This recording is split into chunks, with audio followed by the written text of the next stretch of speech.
नमस्ते बच्चों। तो ये हमारा पार्ट 4 है। हमने कौन सा यूनिट स्टार्ट किया था? फर्स्ट यूनिट, ठीक है। जो महाराष्ट्र स्टेट बोर्ड है उसका जो साइंस है क्लास 6 का, उसका पहला जो यूनिट था natural resources, air, water and land, उसका हमने पहला पार्ट देखा, सेकंड पार्ट देखा और थर्ड पार्ट देखा। ये जो आपको मिलेगा ये पेज नंबर 3 पे दिखेगा, ठीक है। पार्ट नंबर 4 है एयर पोल्यूशन के बारे में। इसको थोड़ा डीप में समझते हैं। बहुत आसान है, देखिए साइंस चीज़ बहुत आसान है। अगर आपको एक बार समझ में आ जाती है तो आपको ये बहुत सिंपल लगेगा। रट्टा नहीं मारना है, चीज़ों को समझना है। जब आप चीज़ों को समझोगे तभी आपको जो है वो साइंस में इंटरेस्ट बढ़ेगा।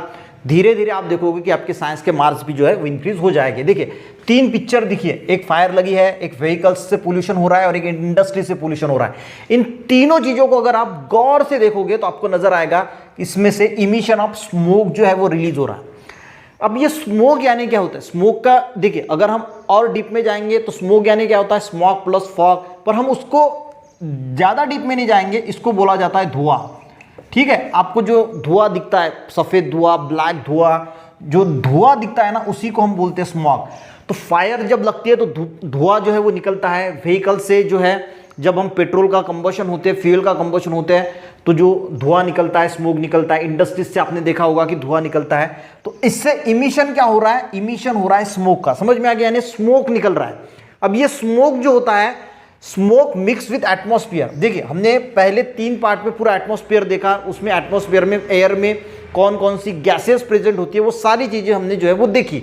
अब ये धुआं जो निकलता है ये एटमॉस्फेयर में जो है वो मिक्स हो जाता है और इसकी वजह से क्या होता है? Disturb the balance of constituent of air.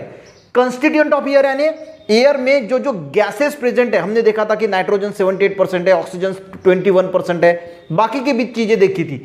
तो ये जो एयर का कॉन्स्टिट्यूएंट है ये पूरा का पूरा डिस्टर्ब हो जाता है, यानी बैलेंस उसका बिगड़ जाता है, क्योंकि उसमें ये स्मोक आ गया। स्मोक कहां से आया? फायर, व्हीकल्स, इंडस्ट्री और भी कुछ चीजें हो सकती है जिससे ये स्मोक जो है इसमें मिक्स हुआ और इसकी वजह से क्या होगा? जो एयर का कंस्टिट्यूएंट है वो डिस्टर्ब हो जाएगा और इसी को हम क्या बोलते हैं? एयर पोल्यूशन बोलते हैं। तो आपको ये सारा लिखना है कि स्मोक मिक्स विथ, देखिए fire, industry, vehicle emit the smoke and these smoke mixed with atmosphere and disturb the balance of constituent air और उसी को हम क्या बोलते हैं? Air pollution.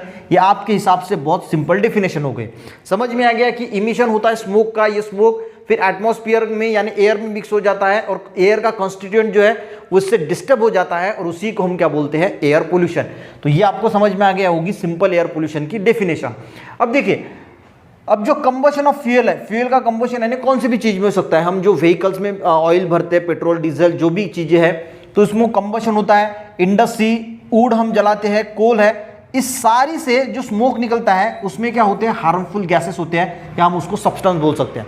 हार्मफुल क्यों बोलते हैं? क्योंकि वो हमारे भी हेल्थ के लिए अच्छे नहीं है और एनिमल्स के लिए अच्छे नहीं है, एनवायरनमेंट के लिए भी अच्छे नहीं है। ओजोन का डिप्लीशन होता है, उसकी वजह से बहुत चीज़ें होती है, ग्रीन हाउस जैसे इफेक्ट होते हैं, वो हम देखेंगे धीरे धीरे वो सारी चीज़ें क्या होती है। और इसीलिए इसको हार्मफुल गैसेस बोला जाता है। जो भी निकलता है इस फायर से, व्हीकल से, इंडस्ट्री से, जो स्मोक में के फॉर्म में निकल रहा है, इसमें क्या होता है? Harmful gases. और इसका जो रिजल्ट है वो रिजल्ट क्या हो रहा है? डे बाय डे जो है वो पोल्यूशन इंक्रीज हो रहा है, एयर पोल्यूशन जो है वो इंक्रीज हो रहा है। समझ में आ गया? अब देखिए ये जो हार्मफुल सब्सटेंस है उसमें होते कौन कौन से हैं? आपको ये तो समझ में आएगी कि स्मोक निकल रहा है, धुआं निकल रहा है और ये धुआं एयर में जाके उसका कॉन्स्टिट्यूएंट जो है वो चेंज हो रहा है और उसी को हम एयर पोल्यूशन बोलते हैं। और ये कहाँ कहाँ से आ रहा है, इसके सोर्स आपको पता चल गया, इससे हो रहा क्या रहा है, तो एयर पोल्यूशन बढ़ रहा है। अब बात करेंगे कि ये जो हार्मफुल गैसेस है ये होते कौन कौन से हैं। तो एक होता है नाइट्रोजन डाइऑक्साइड। आपके बुक में डायरेक्टली नाइट्रोजन डाइऑक्साइड लिखा है, मैंने इसका फॉर्मूला लिखा है। देखिए फॉर्मूला कैसा है? एन यानी क्या हो गया? नाइट्रोजन, ओ यानी ऑक्सीजन। ऑक्सीजन कितने हैं? 2 को क्या बोलते हैं हम? डाई। इसीलिए मैंने क्या बोला? Nitrogen dioxide. तो इसको क्या बोलेंगे? कार्बन डाइऑक्साइड, क्योंकि एक कार्बन है, 2 ऑक्सीजन है।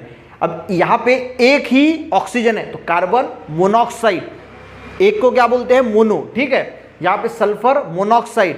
तो ये वाली सारी गैसेस जो है इसमें प्रेजेंट होती है इस स्मोक में, इस धुएं में, और इसकी वजह से ये एयर का कॉन्स्टिट्यूएंट बदल जाता है और ये हमारे लिए जो है वो बहुत हार्मफुल होते हैं। ये हार्मफुल गैसेस होते हैं। और इसी के साथ इसमें होता है सूट। अब सूट चीज क्या है उसको समझते। देखिए जब कोल वगैरह बर्न होता है ना, तो इसका बाय प्रोडक्ट निकलता है, ब्लैकिश पाउडर निकलता है, ठीक है। आप अगर कोई कोई कंपनी में देखोगे तो जलता है तो बहुत काला काला धुआं निकलता है। जब आप कोई टायर वगैरह जलाते हैं तो बहुत काला काला जो निकलता है, वो जो चीज़ है ना उसमें होता है सूट, यानी उसी को हम सूट बोल सकते हैं। तो कोल जब बर्न होता है इसका बाय प्रोडक्ट होता है ये सूट।